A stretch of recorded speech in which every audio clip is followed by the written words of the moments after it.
Hi everyone, welcome to my home office firstly.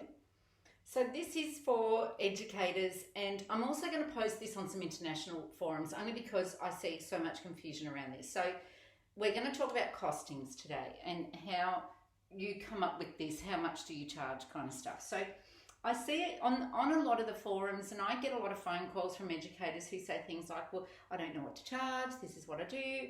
I get a lot of phone calls from providers who say to me, educators don't know where they fit in our fee schedule because then they haven't done their costings. So as you are all your own business operators, this is something that you need to know. So I'm going to give you just a really quick crash course in costings from a business perspective. So you want to run a childcare business from home, regardless of what that looks like.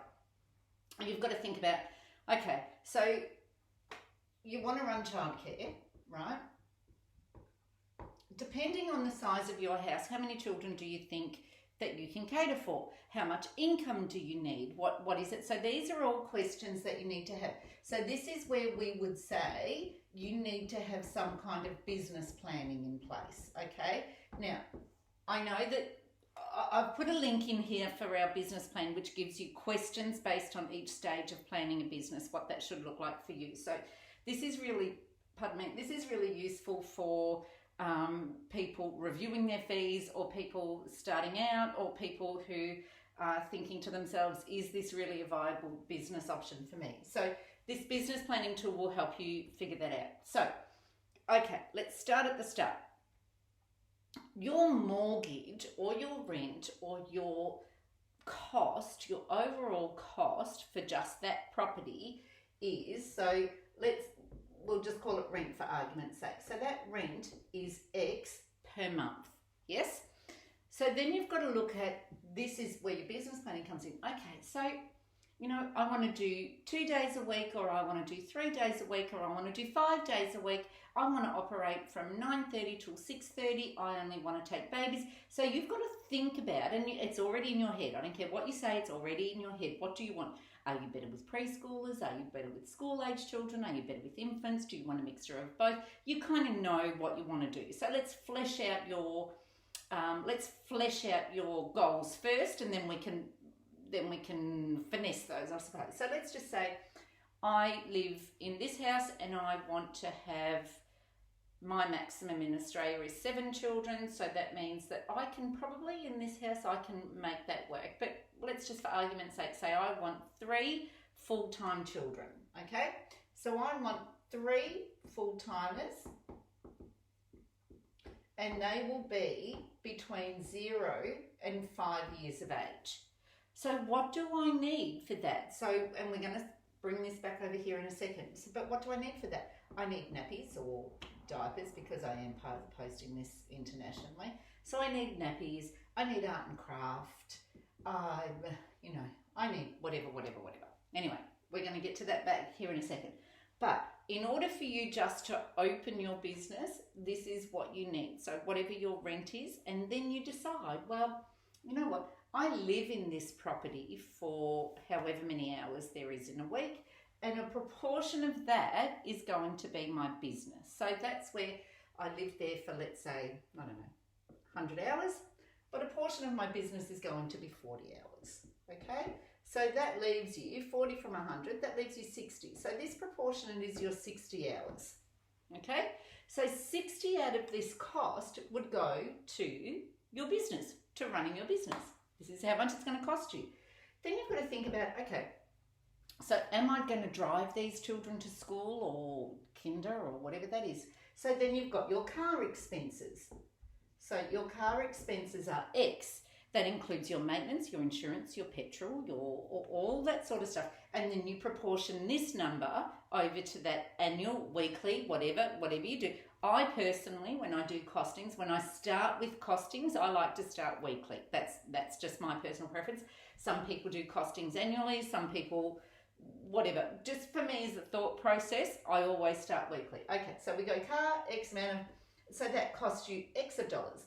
Then you've got to think about, well, you know what, if I've got 3 full-time children under 5, what will I need? Well, you know what, I need to provide meals, and I need to provide books, and I need to provide nappies, and I need to provide... So you do a little bit of research online and see what that is. So your consumables, this is what you will need to update all the time every week. Your consumables end up coming out to costing X per week. So generally speaking, like you might go $1 per morning tea, $2.10 per lunch, $1 per afternoon tea, so that would give you that meal cost.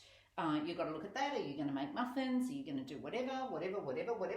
So they're your consumables. And then you need to do a little bit of research around what else do you need as far as your state or your regulatory authority, whatever that looks like for you. What does that cost? So generally speaking, that's around some kind of insurance, which would cost you X in order to do that. Then you need to think about, well, you know, what about, I don't have a sandpit, you know, I'm planning on doing this for a really long time, so therefore I need a sandpit. So then you need some kind of capital fund, and that will give you what you want to work for. Now, with capital funds, you might say, well, within 12 months I want a sandpit, or within 12 months I want an outdoor climbing equipment, or within 12 months I want a set of project blocks, or whatever. So you've got to have some kind of capital funding allocated to this. Then you've also got to think to yourself, well, wages, what do I need as far as wages go? And that includes you. Don't think that's just about employing people. Now, this is about your business plan also. So this is where they kind of cross-reference over. With your business plan, how much does your family need to make in order to meet their financial obligations? How much money do you need to bring into your family? Whether that's you're on your own, whether you're married, whether you're single, doesn't even matter. How much do you need to bring into your household to make this right for you? So, in order to meet my mortgage obligations, in order to meet my children's extracurricular activities, in order to meet my gym membership, in order to meet my car repayments, in order to meet this is how much I need X per week. So you've got to think about what is your wage. Now, for some people that might be $23 an hour, $8 an hour, it doesn't matter. And this is often where the first variable sits. So if you're comparing yourself to the neighbour across the road who also does the same thing, this is where the variable will sit most often, is in that property cost. Because if you and your neighbour are both offering exactly the same service, let's say, if your neighbour owns their house outright, then this cost will shift dramatically. So it's not about that. So bear that one in mind, because that's probably the trigger. So you've got to figure out, so what are your wages? They are X amount.